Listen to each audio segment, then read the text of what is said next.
Just a microcosm of the season.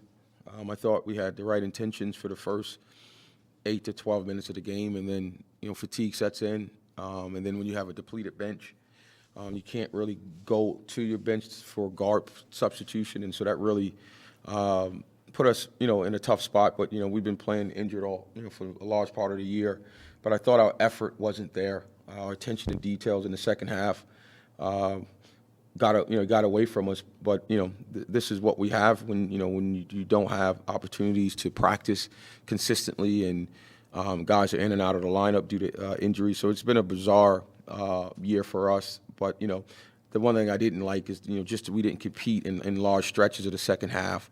I thought bringing in Tipton, Stephen Tipton, who's a walk-on for us, he played 17 minutes. In 17, him and I want to say Ethan Butler had the highest, the lowest plus minuses, and a lot of that had to do with just effort. Like when you're depleted, and you got to play harder for longer than the opposing team, and I don't think we did a good job of doing that. Just overall with the struggles this year, is that something you just write off to the injuries? No. Or is there something else? Well, just chemistry too, right? Injuries, when you don't have continuity, it screws up the chemistry.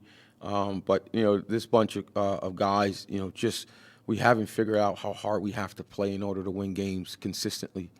So that's on me. I thought the guys coming into the season had the right intentions, and then you get into the game, you get into the crutch of your season, like your toughness have to show, your habits have to show. And I thought once we got into conference play, the first game we lose Nutter for 3 games with a concussion, and then it was just a downhill spiral with guys in and out of the lineup. But some of it is chemistry, and some of it is just getting the right guys to understand how tough mentally you have to be to win at this level. A little surprised what took place second half. I'm sorry? Surprised what took place the second half. Yeah, I thought coming out of the halftime, talking to the guys, and I thought that their intentions were good on film.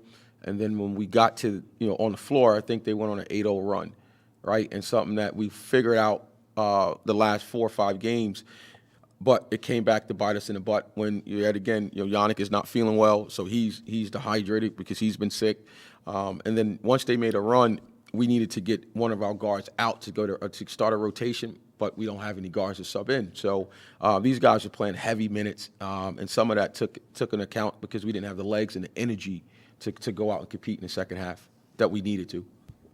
Yeah, Coach, down the stretch too, Coit became really the only offensive guy.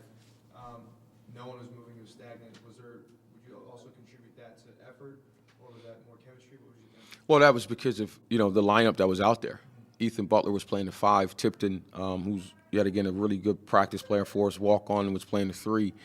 We don't practice with that lineup ever, right? Unless it's you're just playing to get some conditioning in. But that was a unique lineup to have out there for a large part of the second half, because once Xavier went back with back stiffness, that really threw us out of whack, and so we had to improvise and just go out there and put a group that will compete. And I thought yet again Tipton was a catalyst for competing for that unit. And I thought he did good minutes for 17 and a half. Expect to get some of these guys back soon, or you don't know? I don't know. The medical, I'll find out tonight. Hopefully tomorrow we'll get some more intel. But it's whoever shows up to practice on Monday will be the team that we'll practice with and go to Toledo with. Anything else? All right, thank you, Coach. Thank you, guys.